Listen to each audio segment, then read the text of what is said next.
अस्सलाम वालेकुम। ये हमारे एमडीकेट इंग्लिश क्रैश कोर्स का 5th लेक्चर है और इसके अंदर हम बात करने वाले हैं क्लॉजेस और फ्रेगमेंट्स की। तो सबसे पहले हम बात करने वाले हैं क्लॉजेस की एंड देन हम क्लॉजेस को पढ़ के उसके बाद फ्रेगमेंट्स की बात करेंगे। तो क्लॉजेस के अंदर हम सबसे पहले ये पढ़ेंगे कि क्लॉजेस होते क्या है। सबसे पहले क्लॉज का मतलब क्या होता है, उसके बाद जो क्लॉज हैं उनके जो टाइप्स हैं उनको देखेंगे। डिपेंडेंट क्लॉजेस क्या होते हैं, इंडिपेंडेंट क्लॉजेस क्या होते हैं, ये हम पढ़ेंगे। उसके बाद हमारे पास जो डिपेंडेंट क्लॉजेस होते हैं उनके टाइप्स होते हैं, सही है, जैसे कि noun clause, adjective clause, adverb clause, तो इनको भी हम सीखेंगे। और बहुत सारे इंपॉर्टेंट रूल्स हैं इन क्लॉजेस से रिलेटेड, वो भी हम डिस्कस करेंगे। और ये topic MDCAT point of view से बहुत ज़्यादा इंपॉर्टेंट है। सो आइए स्टार्ट करते हैं। तो सबसे पहले हम बात करते हैं कि क्लॉज होते क्या हैं। तो हमारे पास जो क्लॉज है, सबसे पहले ये हमारे पास क्या होता है। क्लॉज का मतलब होता है कि वो ग्रुप ऑफ वर्ड्स जिसके अंदर सब्जेक्ट और वर्ब दोनों हो, तो उसको हम कहते हैं क्लॉज। तो उसका मतलब क्लॉज क्या है, क्लॉज हमारे पास वर्ड्स का एक ग्रुप है, सही है, जिसके अंदर हमारे पास सब्जेक्ट भी हो और वर्ब भी हो, मतलब कि दो चीज़ें होनी चाहिए। जैसे हमारे पास यहाँ पे एक सेंटेंस लिखा हुआ है, ही ईट्स मैंगोस। अब देखें इसके अंदर हमारे पास ही जो है, सही है, हमारे पास क्या है, सब्जेक्ट है, सही है, और जबकि हमारे पास जो ईट्स सही है, हमारे पास क्या है, वर्ब है। मतलब कि ये पूरा जो सेंटेंस है, ही ईट्स मैंगोस, इसके अंदर दो चीज़ें हैं, सब्जेक्ट भी है, सही है, वर्ब भी है। तो जिस भी ग्रुप ऑफ वर्ड्स के अंदर ये दो चीज़ें हैं वो, सही है, मतलब कि सब्जेक्ट भी हो, वर्ब भी हो, तो उसको हम कहते हैं क्लॉज। तो ये हमारे पास क्या है, क्लॉज है। अब ये दो चीज़ें हैं, सब्जेक्ट है, वर्ब है। उसके अलावा देखें यहाँ पे जो मैंगोस लिखा हुआ है, ये हमारे पास क्या है, ऑब्जेक्ट है, सही है। तो ऑब्जेक्ट हमारे पास यहाँ पे मौजूद है। अगर ना भी हो, सही है, तो भी हमारे पास खाली ही ईट्स लिखा हो तो भी ये क्लॉज होगा, क्योंकि हमारे पास क्लॉज के लिए दो चीज़ें होनी चाहिए ग्रुप ऑफ वर्ड्स के अंदर। एक हमारे पास होना चाहिए सब्जेक्ट और दूसरा होना चाहिए वर्ब। तो दो चीज़ें अगर है, सब्जेक्ट है, वर्ब है, तो ऐसे ग्रुप ऑफ वर्ड्स को हम कहते हैं क्लॉज। तो इसके अंदर वो दो एसेंशियल चीज़ें हैं, जो ही है वो सब्जेक्ट है और ईट्स हमारे पास वर्ब है, तो ये हमारे पास एक क्लॉज है। अब हमने क्लॉज को डिस्कस कर लिया था। क्लॉज हमारे पास वो ग्रुप ऑफ वर्ड्स होते हैं, सही है, जिनके अंदर हमारे पास सब्जेक्ट और वर्ब हो, उसको हम कहते हैं क्लॉज। उस क्लॉज के अंदर हमारे पास जो इंडिपेंडेंट क्लॉज होगा ना, वो क्या होगा कि ऐसा क्लॉज जो कि कंप्लीट मीनिंग दे, तो उसको हम कहेंगे इंडिपेंडेंट क्लॉज। मतलब कि इंडिपेंडेंट क्लॉजेस क्या होते हैं, ये वो क्लॉजेस होते हैं, सही है, जो कि कंप्लीट मीनिंग देते हैं, सही है, एक कंप्लीट आइडिया एक्सप्रेस करते हैं, सही है, तो उनको हम कहते हैं इंडिपेंडेंट क्लॉज या मेन क्लॉज। मतलब कि ये पूरी मीनिंग देते हैं, इनकी मीनिंग कंप्लीट होती है, सही है। जब हम इनकी मीनिंग निकालेंगे ना, तो उसकी मीनिंग कंप्लीट होगी, ये पूरा मतलब वाज़े कर देते हैं। जैसे यहाँ पे हमारे पास क्या लिखा है, it expresses the complete idea और थॉट, मतलब ये पूरा जो थॉट या आइडिया होता है उसको कंप्लीटली एक्सप्रेस करते हैं। It has a subject and verb and can can stand alone as a sentence. कह रहा है क्योंकि ये क्लॉज होते हैं तो सीधी सी बात है कि इनके अंदर दो चीज़ें तो एसेंशियली होंगी, एक सब्जेक्ट होगा और एक वर्ब होगा, सही है। और ये वो क्लॉज होते हैं, सही है, जो कि कंप्लीट आइडिया एक्सप्रेस करते हैं, इनकी मीनिंग कंप्लीट होती है और ये सेंटेंस के तौर पे they can stand alone as a sentence, मतलब कि ये अकेले ही सेंटेंस के तौर पे काम कर सकते हैं, सही है, मतलब ये सेंटेंस के तौर पे एक्ट कर सकते हैं इंडिविजुअली। ये किसी दूसरे पे डिपेंड नहीं करना पड़ता इनको अपनी मीनिंग के लिए, सही है, ये खुद ही सेंटेंस बना सकते हैं, इसीलिए इनको हम इंडिपेंडेंट कहते हैं, सही है। इंडिपेंडेंट का मतलब क्या होता है कि जो दूसरे पे डिपेंड ना करे। तो क्योंकि ये हमारे पास जो इंडिपेंडेंट क्लॉजेस होते हैं ना, ये खुद कंप्लीट मीनिंग दे रहे होते हैं, इनकी खुद कंप्लीट मीनिंग होती है, तो इसीलिए ये दूसरे किसी पे डिपेंड इनको नहीं करना पड़ता अपनी मीनिंग के लिए, और इसीलिए ये इंडिविजुअली भी एक क्लॉज है ना, मेन क्लॉज या एक इंडिपेंडेंट क्लॉज है, सही है, वो एक पूरा कंप्लीट सेंटेंस बना सकता है, सही है, क्योंकि ये कंप्लीट मीनिंग देता है। क्योंकि हमारे पास जो कंप्लीट सेंटेंस होता है उसका यही मतलब होता है कि उसके अंदर सब्जेक्ट हो, वर्ब हो और वो कंप्लीट एक मीनिंग दे, तो उसी को हम सेंटेंस कहते हैं, सही है, मतलब group of words which gives complete meaning, उसको सेंटेंस कहते हैं। तो ये भी हमारे पास जो इंडिपेंडेंट क्लॉज है ना, ये कंप्लीट मीनिंग दे रहे होते हैं, इसीलिए ये एक सेंटेंस बना सकते हैं इंडिविजुअली। जैसे यहाँ पे हमारे पास लिखा हुआ है John bought a new car. तो यहाँ पे देखिए हमारे पास John bought a new car के अंदर ये जो जॉन है हमारे पास सब्जेक्ट है, बॉट हमारे पास वर्ब है, मतलब सब्जेक्ट वर्ब इसके अंदर दोनों चीज़ें हैं, सही है, इसीलिए क्लॉज है। और उसी के अंदर क्लॉज के अंदर भी हमारे पास इंडिपेंडेंट क्लॉज है, क्योंकि इसका जो मीनिंग है ना वो कंप्लीट है। John bought a new car, John ने नई कार ख़रीदी, तो इसकी मीनिंग बिल्कुल कंप्लीट है, फुल मीनिंग ये दे रहा है, सही है। और ये लिखा हुआ है शी वॉक्ड। अब इसके अंदर जो शी है ये हमारे पास एक सब्जेक्ट है और ये वॉक्ड क्या है, एक वर्ब है, मतलब कि ये क्लॉज है, क्योंकि इसके अंदर सब्जेक्ट भी है, वर्ब भी है और ये कंप्लीट मीनिंग दे रहा है, मतलब कि शी वॉक्ड मतलब कि वो चल रही थी, तो ये क्या है, एक कंप्लीट सेंटेंस है कि शी वॉक्ड मतलब वो चल रही थी, मतलब ये पूरी मीनिंग दे रहा है, सही है, इनकम्प्लीट नहीं है, तो इसीलिए ये हमारे पास इंडिपेंडेंट क्लॉज है। उसके बाद यहाँ पे हमारे पास दो इंडिपेंडेंट क्लॉज लिखे हुए हैं सेंटेंस के अंदर। ये हमारे पास एक ही इंडिपेंडेंट क्लॉज था, ये भी एक इंडिपेंडेंट क्लॉज था। अब जो हमारे पास सेंटेंस है ना उसके अंदर हमारे पास दो इंडिपेंडेंट क्लॉज हैं। जैसे I will go to home, and he will go to work, मतलब कि मैं घर से आऊँगा और वो काम पे जाएगा। तो इसके अंदर हमारे पास I will go to home ये एक इंडिपेंडेंट क्लॉज है और he will go to home work ये भी एक इंडिपेंडेंट क्लॉज है। अब देखें इंडिपेंडेंट क्लॉज है मतलब कि ये कंप्लीट मीनिंग दे रहे हैं, ये दूसरे किसी पे डिपेंड नहीं करे अपनी मीनिंग के लिए। जैसे आई विल गो होम ये एक इंडिपेंडेंट क्लॉज है कि मतलब मैं घर जाऊंगा, तो ये कंप्लीट मीनिंग दे रहा है ना इंडिपेंडेंट क्लॉज से ये। और ये जो है he will go to work मतलब ये काम पे जाएगा, तो ये भी कंप्लीट मीनिंग दे रहा है, सही है। तो ये दोनों क्या है इंडिपेंडेंट क्लॉज हैं, सही है, क्योंकि ये हमारे पास दोनों कंप्लीट मीनिंग दे रहे हैं, सही है। अगर आप he will go to work को अलग सेंटेंस लिखें, सही है, तो ये एक सेंटेंस के तौर पे भी काम कर सकता है। और ये जो आई विल गो होम सही है ये भी सेंटेंस के तौर पे काम कर सकता है। यही होते हैं ना हमारे पास इंडिपेंडेंट क्लॉज के जो कंप्लीट मीनिंग देते हैं, सही है, सेंटेंस के तौर पे काम कर सकते हैं, सही है, they can make a sentence, तो उन्हीं को हम इंडिपेंडेंट क्लॉज कहते हैं। तो यहाँ पे हमारे पास दो इंडिपेंडेंट क्लॉज हैं सेंटेंस के अंदर। अब ये जो हमारे पास दो इंडिपेंडेंट क्लॉज है ना सेंटेंस के अंदर, तो इनको हम कहेंगे कोऑर्डिनेटिंग क्लॉसेस। मतलब कि हमारे पास जब किसी सेंटेंस के अंदर दो इंडिपेंडेंट क्लॉज हैं तो वो दो आपस में किसके थ्रू ज्वाइन होते हैं, सही है, कोऑर्डिनेटिंग कंजक्शन के थ्रू। यहाँ पे ये हमारे पास जो एंड है ना जिसके थ्रू ये ज्वाइन है वो है हमारे पास कोऑर्डिनेटिंग कंजक्शन। तो जो दो कोऑर्डिनेटिंग कंजक्शन के थ्रू जो दो हमारे पास ज्वाइन होते हैं, सही है, इंडिपेंडेंट क्लॉज, तो उनको हम क्या कहते हैं, उनको हम कोऑर्डिनेटिंग क्लॉज कहते हैं, सही है। यूजुअली हमारे पास कोई एक जो सेंटेंस है हमारे पास उसके अंदर एक ही इंडिपेंडेंट क्लॉज है तो उसको हम कोऑर्डिनेटिंग क्लॉज नहीं कहेंगे, सही है। पर जब हमारे पास दो इंडिपेंडेंट क्लॉज है सेंटेंस के अंदर तो फिर हम उनको कोऑर्डिनेटिंग क्लॉज कहते हैं हर क्लॉज को। उसके बाद हमारे पास कह रहा है कि जो दो इंडिपेंडेंट क्लॉज होते हैं वो कोऑर्डिनेटिंग कंजक्शन के थ्रू ज्वाइन होते हैं। अब कोऑर्डिनेटिंग कंजक्शंस जो होती है ना, सही है, ये हमारे पास क्या होती है हमने डिटेल में डिस्कस कर लिया है पार्ट्स ऑफ स्पीच वाले लेक्चर में। बट यहाँ पे ये समझिए कि जो दो इंडिपेंडेंट क्लॉज होते हैं वो एक दूसरे के साथ ज्वाइन होते हैं कोऑर्डिनेटिंग कंजक्शन के थ्रू, जो कि यहाँ पे एंड है जो कि कोऑर्डिनेटिंग कंजक्शन है।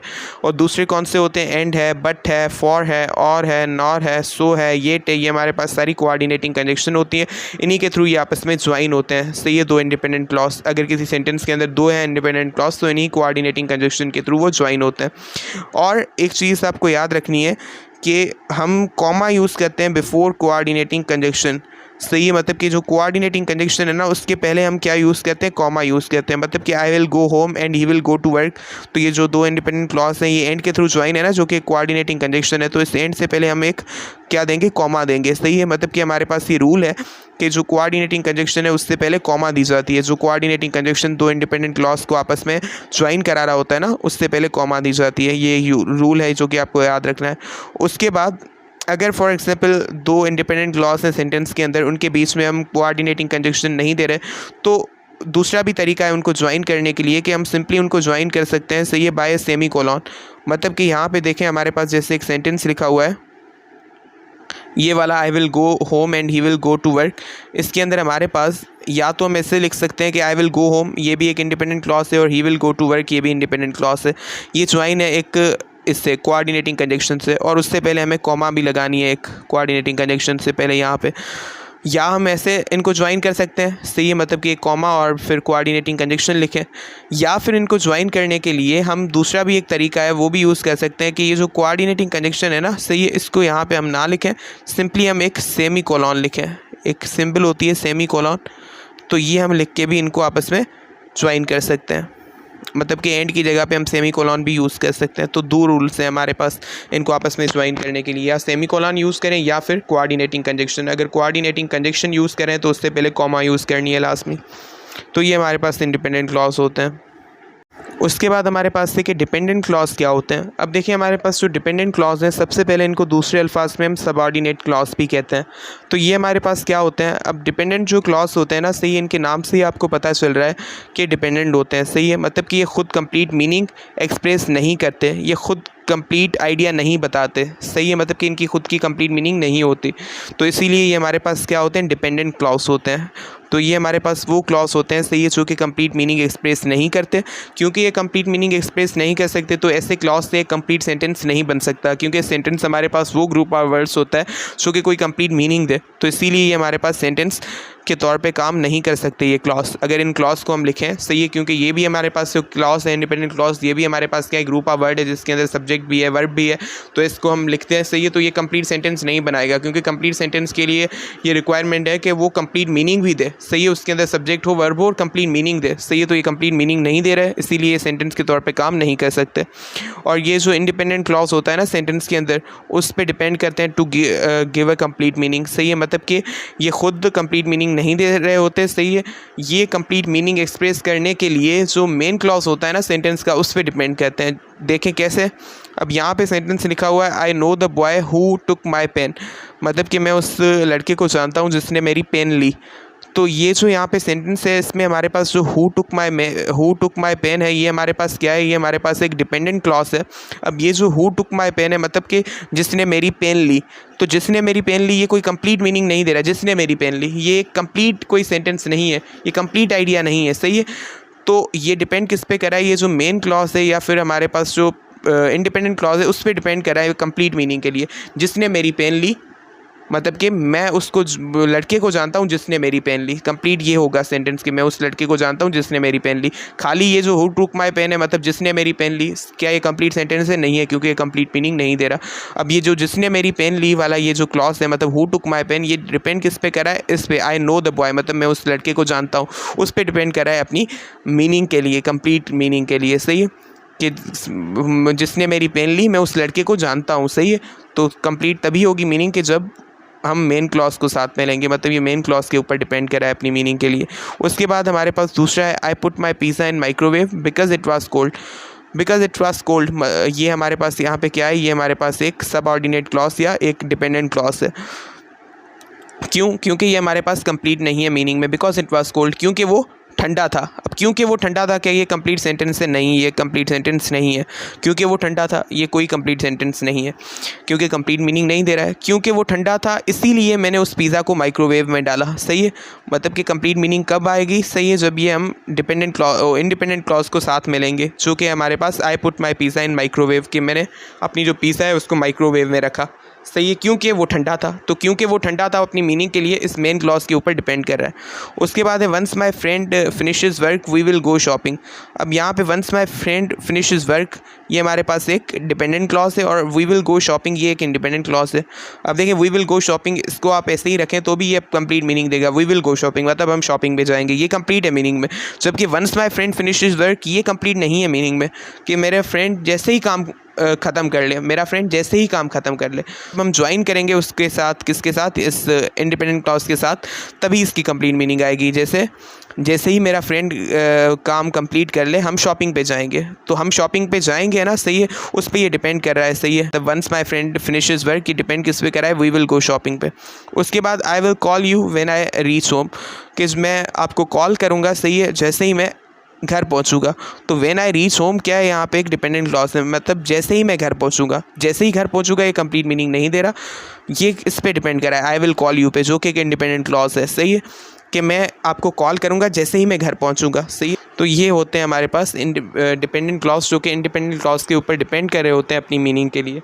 उसके बाद हमारे पास कह रहा है कि जो डिपेंडेंट क्लॉज होते हैं ना, सही ये स्टार्ट होते हैं हमारे पास सबऑर्डिनेटिंग जो कंजक्शंस होती हैं उससे ये स्टार्ट होते हैं, या रिलेटिव प्रोनाउन से स्टार्ट होते हैं।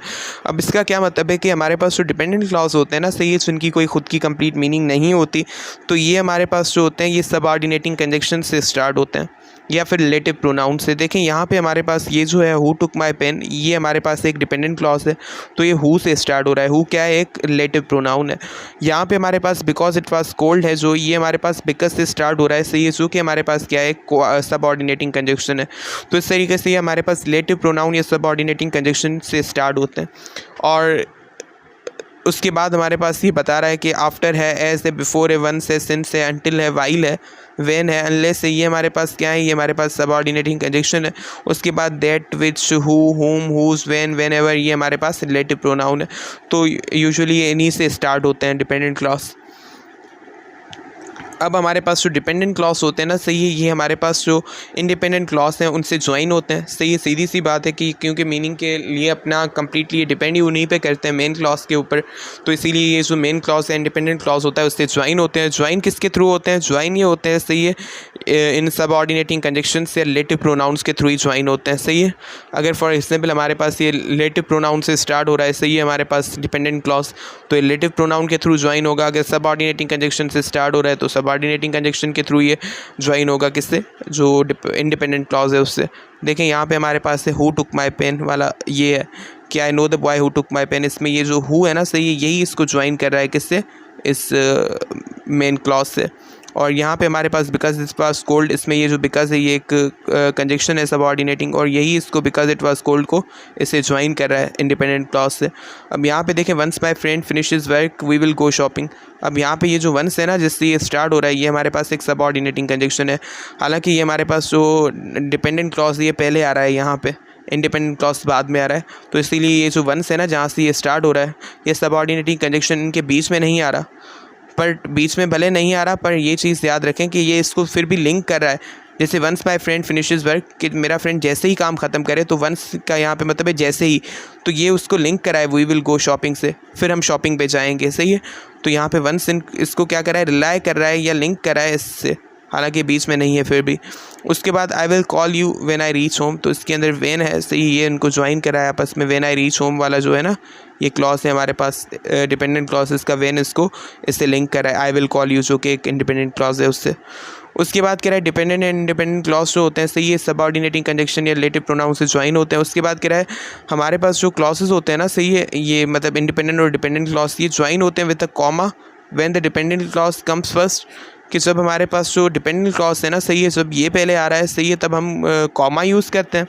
और जब हमारे पास इंडिपेंडेंट क्लॉज है, ये पहले आ रहा है, डिपेंडेंट बाद में आ रहा है, तो कॉमा की कोई ज़रूरत नहीं होती इनको आपस में सेपरेट करने के लिए। सही है, फॉर एग्जांपल डिपेंडेंट क्लॉज है ना, सही है, वो हमारे पास पहले आ रहा है, सही है, तो हम कॉमा यूज़ करते हैं। अगर डिपेंडेंट क्लॉज बाद में आ रहा है तो कॉमा यूज़ नहीं करते, ये भी एक रूल है। सही है, अब देखें ये जो हमारे पास सेंटेंस लिखे हुए हैं, इनको अगर चेक करें आप,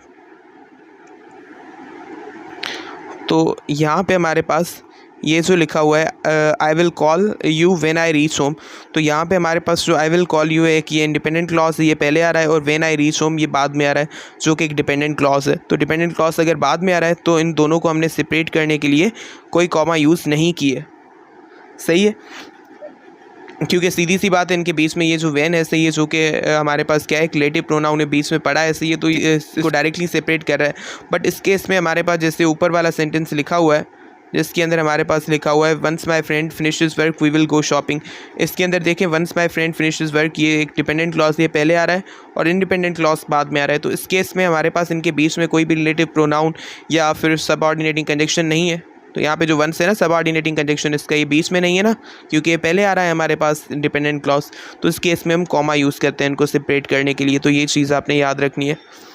बट लिंक यही करते हैं, सही है, जो रिलेटिव प्रोनाउन है, सही है, या हमारे पास जो सबऑर्डिनेटिंग कंजंक्शन है, इनका काम क्या होता है, ये भले बीच में आए या ना आए, लिंक करना, उसको रिलाई करना डिपेंडेंट क्लॉज को इंडिपेंडेंट क्लॉज पे, सही है, तो उसका काम इसी का होता है, किसका, ये रिलेटिव प्रोनाउन और या सबऑर्डिनेटिंग कंजंक्शन का।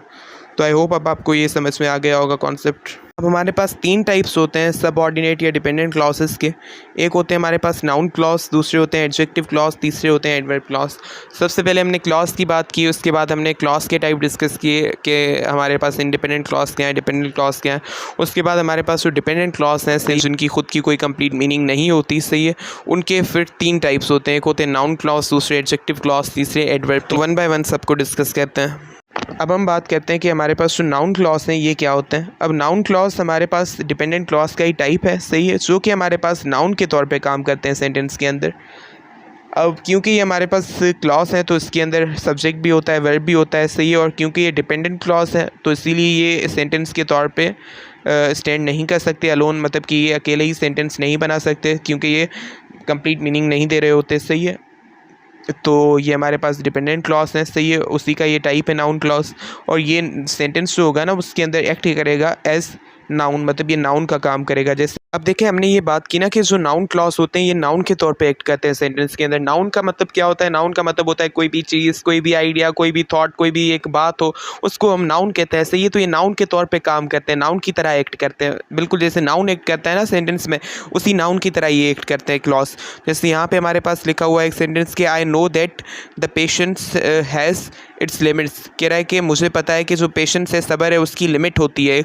तो यहाँ पे ये जो हमारे पास that patience has its limits है ना, ये हमारे पास क्या है? ये एक डिपेंडेंट क्लॉज है। सही है, तो उसके अंदर डिपेंडेंट क्लॉज के अंदर ये क्या है? एक नाउन क्लॉज है।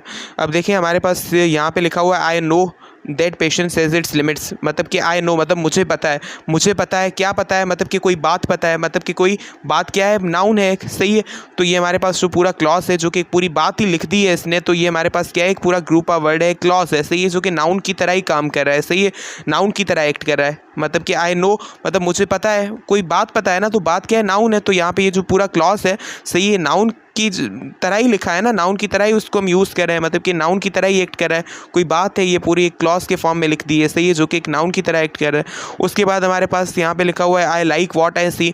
मतलब कि मैं पसंद करता हूँ जो भी मैं देखता हूँ। सही है, आई लाइक वॉट आई सी।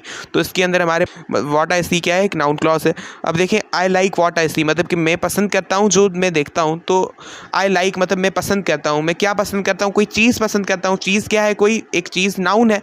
सही है, तो उस नाउन की तरह ही ये वॉट आई सी एक्ट कर रहा है।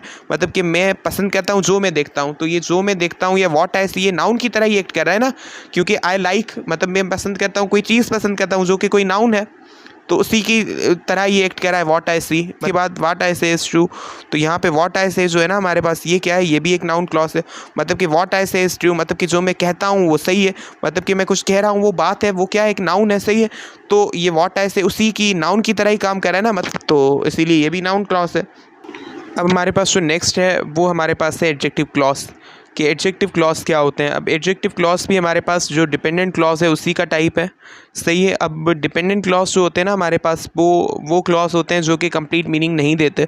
तो ये भी हमारे पास एडजेक्टिव क्लॉज, क्योंकि डिपेंडेंट क्लॉज है इसीलिए ये भी हमारे पास कंप्लीट मीनिंग नहीं देंगे, और इसीलिए एक कंप्लीट सेंटेंस नहीं बना सकते। सही है, क्योंकि कंप्लीट मीनिंग नहीं होती, और क्योंकि ये हमारे पास क्लॉज होते हैं इसीलिए इनके अंदर सब्जेक्ट भी होगा, वर्ब भी होगा।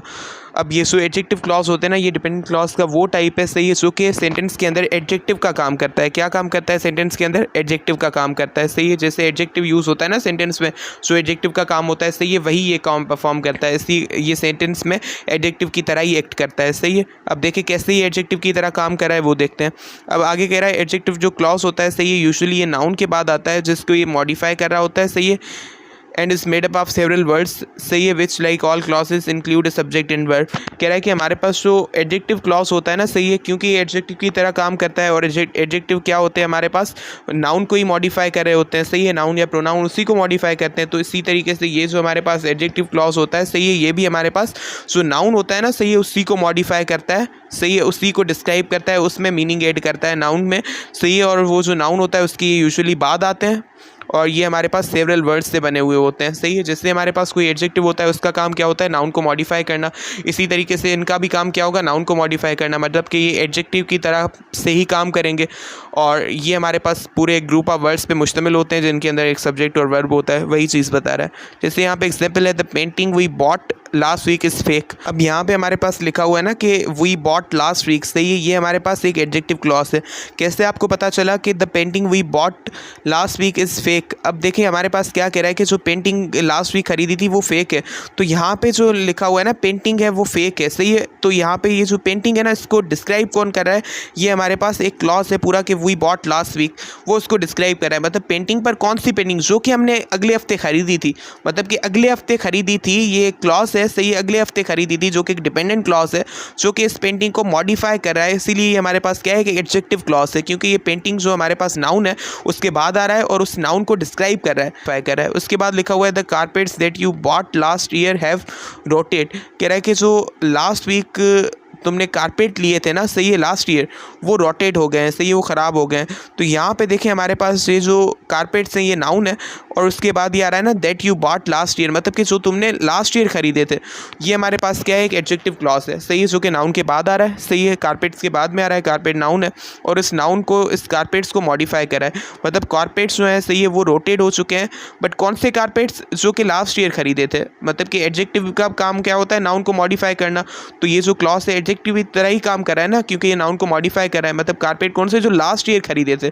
तो that you bought last year, मतलब कि जो तुमने लास्ट ईयर खरीदे थे, ये that you bought last year, ये इस कारपेट्स को मॉडिफाई कर रहा है, इसको डिस्क्राइब कर रहा है। मतलब वो कारपेट्स जो तुमने लास्ट ईयर खरीदे थे, तो ये क्या कर रहा है, उसको मीनिंग ऐड कर रहा है उसमें, नाउन में, तो इसीलिए एडजेक्टिव क्लॉज है। उसके बाद हमारे पास है एडवर्ब क्लॉज। के एडवर्ब क्लॉज क्या होते हैं।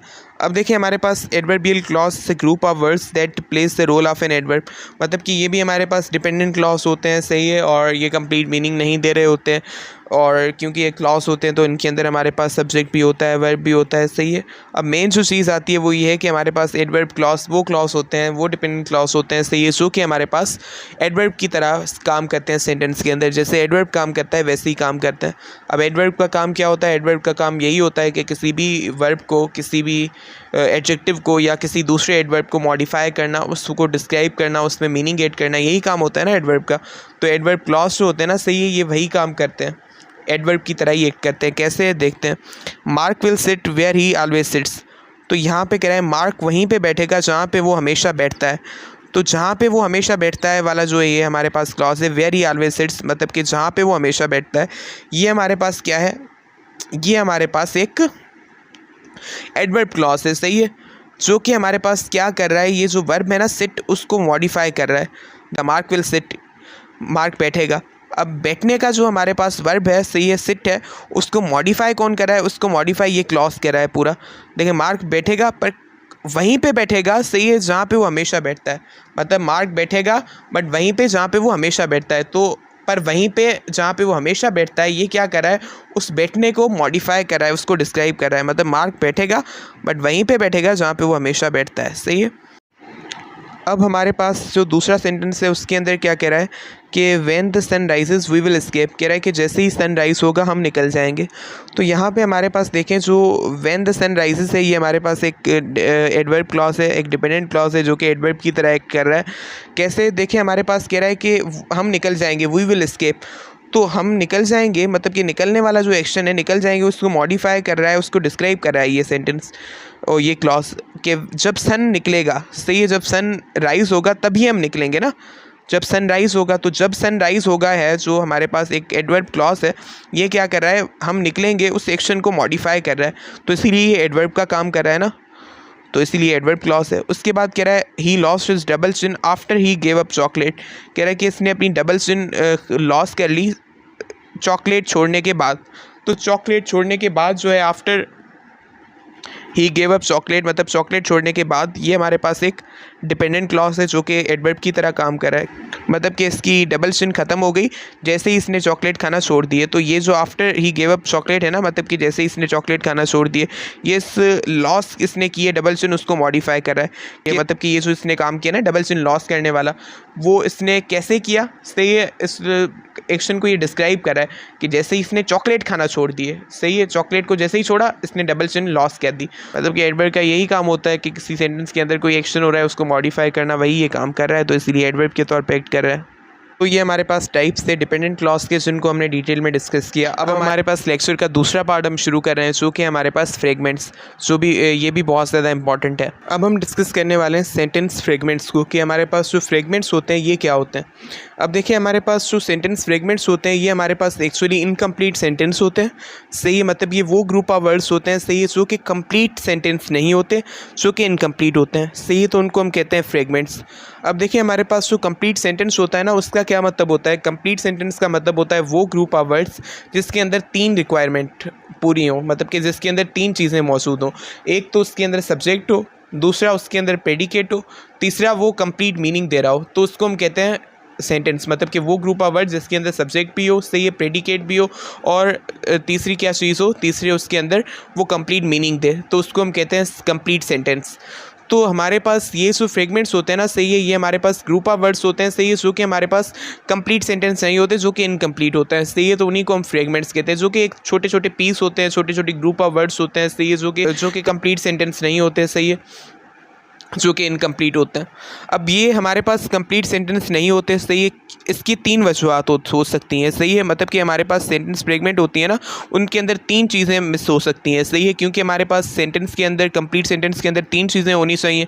एक तो उसके अंदर सब्जेक्ट होना चाहिए, सही है, दूसरा प्रेडिकेट होना चाहिए, और तीसरा वो एक complete thought they, complete meaning दे। तो उसका मतलब कि जो सेंटेंस फ्रेगमेंट्स जो कि हमारे पास क्या होती है, इनकम्प्लीट होते हैं, सेंटेंस होते हैं, तो उनके अंदर यूजुअली हमारे पास one or more of three components, मतलब इन तीन कंपोनेंट्स में ही कोई एक कंपोनेंट क्या होता है, सही है, एक या एक से ज़्यादा कंपोनेंट मिस होता है। या तो इसके अंदर सब्जेक्ट मिस होगा, सही है, या प्रेडिकेट मिस होगा, सही है, या कंप्लीट थॉट नहीं होगा, सही है, या मतलब कि इसके अंदर कंप्लीट मीनिंग मिस होगी। मतलब कि हमारे पास जो सेंटेंस फ्रेगमेंट क्या होते हैं, इनकम्प्लीट होते हैं। तो उस इनकम्प्लीट की तीन वजूहत हो सकती है, या तो उसके अंदर सब्जेक्ट मिस हो सकता है, या प्रेडिकेट मिस हो सकता है, या कोई सब्जेक्ट और प्रेडिकेट भले दोनों हो, सही है, बट कंप्लीट थॉट नहीं दे रहा हो, सही है, मतलब कंप्लीट मीनिंग नहीं दे रहा हो, सही, ये भी हो सकता है। तो अब देखें हमारे पास सेंटेंस फ्रेगमेंट के कुछ एग्जांपल देखते हैं, सही, और देखते हैं कि हमारे पास इन तीनों कंडीशंस के अंदर कौन से एग्जांपल्स हैं। मतलब कि अगर सब्जेक्ट में से तो सेंटेंस फ्रेगमेंट देखते हैं, प्रेडिकेट में से तो वो देखते हैं, और हमारे सब्जेक्ट प्रेडिकेट दोनों पर कंप्लीट थॉट नहीं है, सही है, तो वो भी देखते हैं। अब देखिए हमारे पास मिसिंग सब्जेक्ट के अंदर हमारे पास ये लिखा हुआ है अंडर द बेड। अब अंडर द बेड हमारे पास जो है ना, सही है, इसके अंदर हमारे पास कौन सी चीज़ मिस है, इसके अंदर हमारे पास सब्जेक्ट मिस है, मतलब कि अंडर द बेड मतलब बेड के नीचे। तो ये हमारे पास जो ग्रुप ऑफ वर्ड है, ये हमारे पास कंप्लीट नहीं, सेंटेंस नहीं है, इनकम्प्लीट है, सही है, एक फ्रेगमेंट है, इनकम्प्लीट सेंटेंस है। कैसे? क्योंकि इसके अंदर सब्जेक्ट ही मिस है। अब सब्जेक्ट कोई ना कोई चीज़ बेड के अंदर है ना, और वो चीज़ सब्जेक्ट है, वो इसके अंदर मिस है। यहाँ पे देखें, उसको कंप्लीट कर दिया है इसने कि the toy was under the bed, मतलब कि यहाँ पे जो चीज़ बेड के अंडर है ना, वो कौन सी है, वो टॉय है, कि जो टॉय है ना, सही है, वो बेड के अंडर है, सही है। तो यहाँ पे हमारे पास जो सब्जेक्ट है वो टॉय है, इसने लिख दिया यहाँ पे, सही है। तो मतलब इसमें सब्जेक्ट मिस था। उसके बाद मिसिंग प्रेडिकेट, मतलब प्रेडिकेट मिस हो। प्रेडिकेट क्या होता है, सब्जेक्ट के अलावा जो दूसरा पार्ट होता है ना सेंटेंस का, उसको हम कहते हैं प्रेडिकेट। तो या तो हमारे पास प्रेडिकेट मिस हो, और प्रेडिकेट के अंदर जो मेन पार्ट होता है ना, वो होता है वर्ब, मतलब कि हर प्रेडिकेट के अंदर जो एसेंशियली एक चीज़ होती है ना, वो वर्ब होती है। तो हम ऐसे कह सकते हैं कि उसके अंदर प्रेडिकेट या फिर वर्ब मिसिंग हो, क्योंकि प्रेडिकेट के अंदर होता ही वर्ब है, मेन जो चीज़ होती है ना, वो वर्ब ही होता है। तो यहाँ पे हम देखें, हमारे पास ये जो है ना, इसके अंदर प्रेडिकेट या फिर हमारे पास जो वर्ब है वो मिसिंग है। जैसे यहाँ पे the man in that house, तो ये हमारे पास एक सब्जेक्ट है, मतलब कि उस घर के अंदर जो मैन है, सही है, मतलब the man in that house, मतलब उस घर के अंदर जो मैन है, बट वो जो मैन है वो क्या है, क्या कर रहा है, वो जो वर्ब है, सही है, वो जो प्रेडिकेट है वो यहाँ पे मेंशन नहीं किया गया। तो उसका मतलब यहाँ पे प्रेडिकेट मिस है। अगर इसको हम कंप्लीट करें सेंटेंस को, तो the man in that house lives alone, मतलब कि उस घर के अंदर जो बंदा है वो अकेला रहता है। तो लिव्स अलोन हमारे पास क्या है, एक प्रेडिकेट है। अब देखें यहाँ पे एक वर्ब पड़ा है इसके अंदर, ये हमारे पास प्रेडिकेट है, सही है। तो ये हमारे पास जो वर्ब है, सही है, या फिर हम कह रहे हैं पूरे को प्रेडिकेट, तो ये हमारे पास मिस था इसके अंदर। उसके बाद हमारे पास है कि सब्जेक्ट हो, प्रेडिकेट भी हो, सही है, बट ये थॉट कंप्लीट नहीं दे रहा हो, सही है, मतलब कि हमारे पास ये कंप्लीट मीनिंग नहीं दे रहा हो। यहाँ पे देखें after they finish the dinner, तो यहाँ पे हमारे पास देखें इसके अंदर दे क्या है, सब्जेक्ट है, फिनिश्ड एक वर्ब है, सही है, मतलब कि इसके अंदर सब्जेक्ट भी है, वर्ब भी है, या ऐसे कह सकते हैं ये सब्जेक्ट है और बाकी ये पूरा जो है ये हमारे पास प्रेडिकेट है, सही है। तो इसके अंदर सब्जेक्ट भी है, वर्ब या प्रेडिकेट भी है, सही है, बट ये कंप्लीट मीनिंग नहीं दे रहा। आफ्टर दे फिनिश डिनर, मतलब कि उन्होंने डिनर ख़त्म किया, उसके बाद उनके डिनर ख़त्म करने के बाद, उनके डिनर ख़त्म करने के बाद, तो ये कोई कंप्लीट मीनिंग नहीं है। उनके डिनर ख़त्म करने के बाद, उसके बाद क्या, वो कुछ भी नहीं बता रहा, सही है, मतलब कि ये इनकम्प्लीट है मीनिंग। तो इसके अंदर सब्जेक्ट भी है, सही है, और प्रेडिकेट भी है, सही है, बट थॉट इनकम्प्लीट है। तो ये भी हमारे पास क्या है, फ्रेगमेंट है। तो यहाँ पे ये जो फ्रेगमेंट है, आपने नोट किया कि हमारे पास एक डिपेंडेंट क्लॉज है, सही है, क्योंकि इसके अंदर हमारे पास सब्जेक्ट वर्ब दोनों है, सही है, बट ये कंप्लीट मीनिंग नहीं दे रहा, तो इसको हम डिपेंडेंट क्लॉज कहते हैं। तो ये हमारे पास जो सेंटेंस फ्रेगमेंट है, ये एक डिपेंडेंट क्लॉज है, सही है। अगर इसको कंप्लीट करें, after they finish the dinner, मतलब उनके डिनर ख़त्म करने के बाद, they went to the movies, मतलब कि फिर वो बाद में मूवी देखने गए। तो यहाँ पे हमारे पास सेंटेंस कंप्लीट हो गया, सही है, मतलब कि इसके अंदर थॉट कंप्लीट नहीं था, इसकी मीनिंग कंप्लीट नहीं थी, सही है, इसीलिए हमने जैसे कंप्लीट किया ना, तो मीनिंग कंप्लीट हो गई और ये कंप्लीट सेंटेंस बन गया। तो सेंटेंस कंप्लीट तभी होता है जब उसके अंदर तीन चीज़ें हो, सब्जेक्ट भी हो, प्रेडिकेट भी हो और कंप्लीट थॉट भी हो। तो सब्जेक्ट मिस होगा तो भी सेंटेंस इनकम्प्लीट होगा, जिसको हम फ्रेगमेंट कहते हैं। सही, अगर प्रेडिकेट मिस होगा तो भी वो फ्रेगमेंट होगा। अगर थॉट इनकम्प्लीट है, भले सब्जेक्ट प्रेडिकेट हो, फिर भी वो हमारे पास एक फ्रेगमेंट होगा। तो ये हमारा लेक्चर था फ्रेगमेंट्स के रिलेटेड और क्लॉसेस के रिलेटेड। आई होप आपको समझ में आया होगा। ये बहुत ज़्यादा इंपॉर्टेंट लेक्चर था एमडी के पॉइंट ऑफ व्यू से। Thank you very much.